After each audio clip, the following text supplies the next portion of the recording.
Hello everyone, my name is Tiana Hoover and today I will be talking about the nutrition facts label and kind of how to interpret them, kind of how to decipher them.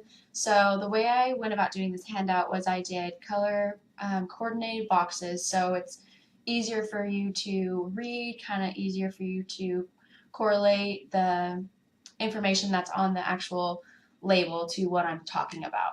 So when you're looking at a nutrition facts label, the first thing that you're going to want to look at is the servings per container and the serving size. So the servings per container is just the total number of servings that is in the food package. And then the serving size is the actual size for just one serving. And all of the nutrients on the nutrition facts label correlates to just one serving.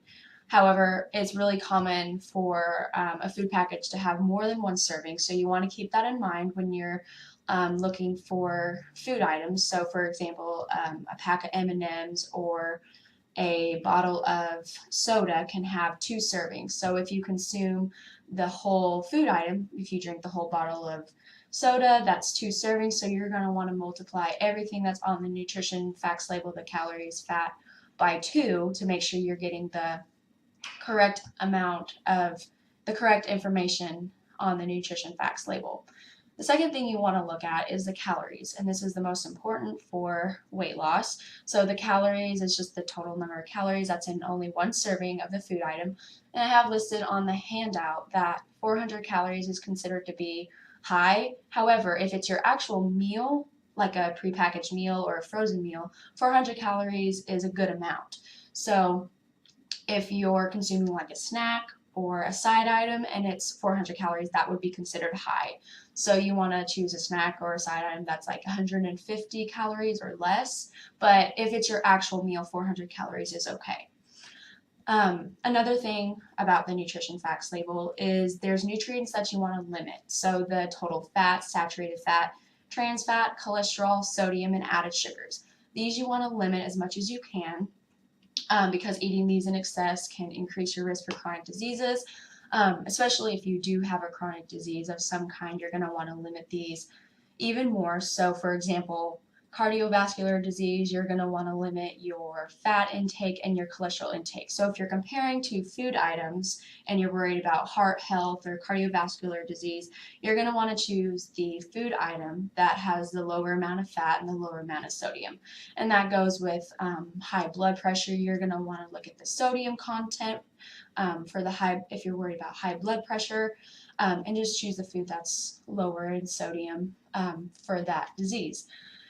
And then there's also nutrients that you want to increase that are on the nutrition facts label. So vitamin D, calcium, iron, potassium, and then fiber. So the last four, the vitamin D, calcium, iron, and potassium are vitamins and minerals, and you always want to consume these the most that you can because vitamins and minerals are good for your body. And then fiber, you want to consume 25 to 35 grams a day is recommended. And then the last little thing on the facts label is the daily value. Now, the daily value is a little tricky because it is for a 2,000 calorie diet. Well, the problem with that is not everybody eats 2,000 calories a day. Some people may need more, some people may need less. So, the general rule of thumb that I like to go by with the daily value is 5% daily value or less of a nutrient is considered to be low, and then 20% daily value or more is considered to be high for a nutrient. So just keep in mind the 5% is low and then the 20% is high. I also just have some additional tips at the bottom of the handout relating to protein and where you can find good protein sources and the amount of protein you need. I talk a little bit about what types of foods you should eat for your carbohydrate foods, and then just keep in mind the ingredient list, and you want to look for foods and beverages that are low in added sugars. So watch for sugar being one of the first few ingredients on the ingredient list, and sugar has many different names, so it can be tricky, and I listed some of the common names that sugar can fall under.